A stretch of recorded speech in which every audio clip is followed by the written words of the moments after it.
என்னம்மா பண்ணியிருக்கீங்க? இது வந்து வெஜிடபிள் சாலட் ப்ரிப்பரேஷன் பண்ணிருக்கோம். என்னென்ன வெஜிடபிள்ஸ் யூஸ் பண்ணியிருக்கீங்க? குக்கும்பர், கேரட், ஆனியன், அப்புறம் டொமேட்டோ இதெல்லாம் வச்சு பண்ணியிருக்கோம்.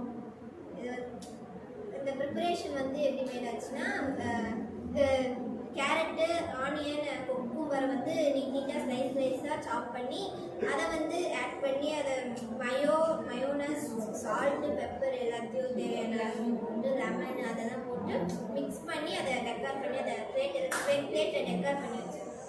ஓகே, டேஸ்டிங் பார்த்துக்கலாமா? ஆக்சுவலாக இது வரைக்கும் பண்ண வெஜிடபிள் சாலட்டில் நீங்கள் கொஞ்சம் டிஃப்ரெண்ட்டாக நீட்டாக அரைச்சி போட்டிருக்கீங்க. அது கொஞ்சம் மற்றதை விட வித்தியாசமாக இருக்குது. ஆனால் பெப்பர் கொஞ்சம் அதிகமாக போட்டிருக்கீங்க, காரம் நல்லா தெரியுது.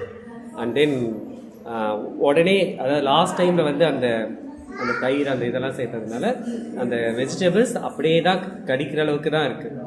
அதில் வந்து இதுவாகலை. ஆனால் இந்த பிளேட் டெக்கரேஷன்ஸ் இதெல்லாம் பார்க்கறதுக்கு நைஸாக இருக்குது. குட்.